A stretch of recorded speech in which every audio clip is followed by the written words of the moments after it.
अखिल भारतीय मराठी नाट्य परिषदेच्या नागपूर शाखेच्या वतीने विविध मानाच्या पुरस्कारांची घोषणा करण्यात येऊन त्यांचा भव्य वितरण सोहळा उत्साहात पार पडला.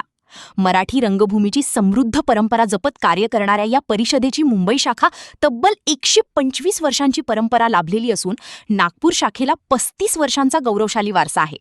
नागपूर शाखेचा वर्धापन दिनानिमित्त 14 एप्रिल रोजी शंकरनगर चौक येथील श्रीमंत बाबूराव धनवटे सभागृहात या पुरस्कार सोहळ्याचे आयोजन करण्यात आले होते. कार्यक्रमाला विदर्भ साहित्य संघाचे अध्यक्ष गिरीश गांधी यांची प्रमुख उपस्थिती लाभली. तसेच मुंबई शाखेचे कोषाध्यक्ष सतीश लोटे, नागपूर शाखेचे अध्यक्ष अजय पाटील, प्रमुख कार्यवाह नरेश गडकर यांच्यासह अनेक मान्यवर उपस्थित होते. कार्यक्रमाची सुरुवात मान्यवरांच्या हस्ते दीपप्रज्वलन करून करण्यात आली. त्यानंतर नाट्य परिषदेच्या कार्याचा आढावा घेण्यात आला आणि रंगभूमीच्या विविध क्षेत्रात उल्लेखनीय योगदान देणाऱ्या कलाकारांचा गौरव करण्यात आला.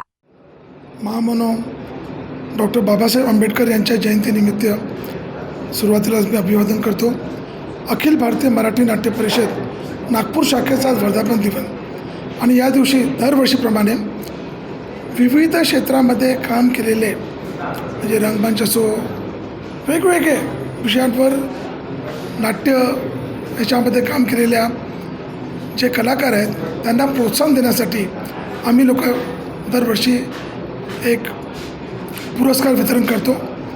यावर्षी उदय सामंत माननीय उद्योगमंत्री यांच्या हस्ते हा कार्यक्रम घेण्यात येणार होता आणि डॉक्टर गिरीश गांधी तसेच या कार्यक्रमामध्ये आज डॉक्टर खुलचुंगे यांना जीवनगौरव पुरस्कार देण्यात येत आहे आणि डॉक्टर जोग यांना नाट्यभूषण पुरस्काराने सन्मानित करण्यात येत आहे.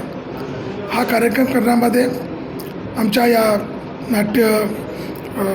मराठी नाट्य परिषदचे नागपूर शाखेचे प्रमुख कार्यवाह श्री नरेश गडेकर आणि टीमने अथक परिश्रम घेऊन या कार्यक्रमाचं आयोजन केलं आहे. कोणाकोणाचा सन्मान आहे? टोटल 10 लोकांचा सन्मान आहे आणि त्या अनुषंगाने हे सगळे विविध क्षेत्रामध्ये ज्यांनी कामं केलेली आहेत त्या क्षेत्रामध्ये त्यांचा सन्मान आहे. अखिल भारतीय मराठी नाट्य परिषद या संस्थेला 125 वर्षांची परंपरा आहे. मध्यवर्ती जे कार्यालय मुंबईला आहे आणि 35 वर्षांच्याहून अधिक परंपरा आहे ती नाट्य परिषद नागपूर शाखा. 35 वर्षांपूर्वी हे नाट्य परिषद नागपूर शाखा इथे निर्माण झाली आणि शाखेने आपलं काम वाढवता 35 वर्षांचा पल्ला पार करत असताना या नाटकाच्या कलाक्षेत्रांमध्ये आपलं ज्यांनी विविधता दाखवलेली आहे, प्रावीण्य मिळवलेलं आहे अशा आणि ज्यांना आपलं आयुष्य वेचलेलं आहे अशा पुरस्कार देऊन आम्ही अनेक कलावंतांना इथे सन्मानित करत असतो.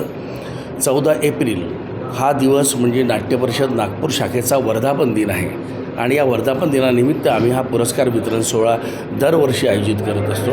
ज्यामध्ये जीवनगौरव पुरस्कार आहे, ज्येष्ठ रंगकर्मी पुरस्कार आहे, श्रेष्ठ रंगकर्मी पुरस्कार आहे, नाट्यभूषण पुरस्कार आहे, रंगसेवा पुरस्कार आहे, रंगसेविका पुरस्कार आहे आणि झाडीपट्टीच्या रंगभूमीवर जे आपली हयात वेचत आहे, आपलं अतोनात श्रेय, आपली मेहनत त्या रंगभूमीसाठी करत आहेत असे जे झाडीपट्टीचे कलावंत आहेत त्यांना पण या ठिकाणी आपण दरवर्षी सन्मानित करत असतो.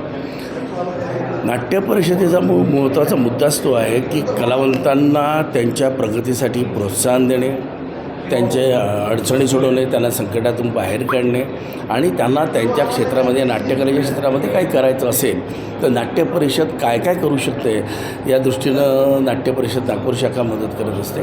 आज 14 एप्रिल या शंकरनगर चौकातील या धनवटे सभागृहात हा वर्धापन दिन सोहळा पुरस्कार वितरण सोहळा संपन्न होणार आहे. या सोहळ्याचे अध्यक्ष आहे आदरणीय डॉक्टर गिरीशजी गांधी जे आताच विदर्भ साहित्य संघाचे नवनिर्वाचित अध्यक्ष पण आहेत. त्यांच्या अध्यक्षतेखाली हा सोहळा संपन्न होणार आहे. तसंच हौशी रंगभूमीवर राज्यनाट्य स्पर्धेमध्ये ज्यांनी आपलं प्रावीण्य दाखवलेलं आहे, आपल्या वेगवेगळ्या भूमिका केलेल्या आहे, तंत्रज्ञानामध्ये वेगवेगळी बाजू दाखवलेली आहे अशा स्पर्धेतील काही कलावंतांना आणि तंत्रज्ञांना पण आपण या निमित्तानं या वर्धापन दिनानिमित्तानं आपण त्यांना पण पुरस्कृत करत असतो. दरवर्षीप्रमाणे यंदाही विविध पुरस्कार प्रदान करण्यात आले. यामध्ये जीवनगौरव पुरस्कार, स्मृती ज्येष्ठ रंगकर्मी पुरस्कार, रंगसेवा पुरस्कार, रंगसेविका पुरस्कार, स्मृती सर्वोत्कृष्ट लेखक पुरस्कार, झाडीपट्टी ज्येष्ठ रंगकर्मी पुरस्कार, ज्येष्ठ रंगकर्मी पुरस्कार तसेच स्मृती नाट्य समीक्षा गौरव पुरस्कारांचा समावेश होता. या सर्व पुरस्कारांद्वारे नाट्यक्षेत्रात कार्यरत असलेल्या कलाकारांच्या योगदानाचा सन्मान करण्यात आला. सत्कारमूर्तींना शाल, श्रीफळ आणि सन्मान चिन्ह देऊन गौरविण्यात आले. या सोहळ्यामुळे नागपुरातील रंगकर्मी आणि रसिकांमध्ये उत्साहाचे वातावरण निर्माण झाले असून मराठी रंगभूमीच्या जतन व संवर्धनासाठी अशा उपक्रमांचे महत्त्व अधोरेखित झाले. कॅमेरामन सचिनसह सनी भोंगाडे, शंखनाद न्यूज, नागपूर.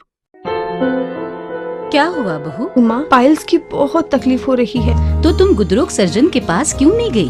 देखो, जैसे हार्ट के लिए हार्ट स्पेशलिस्ट, ब्रेन के लिए ब्रेन स्पेशलिस्ट, तो पाइल्स के लिए पाइल स्पेशलिस्ट क्यों नहीं? स्त्री हो या पुरुष, टॉयलेट में तकलीफ केवल पाइल्स ही नहीं, और भी कई प्रकार के गुदरोग तथा कैंसर भी हो सकता है. इसीलिए इसकी प्रत्यक्ष जांच जरूरी है.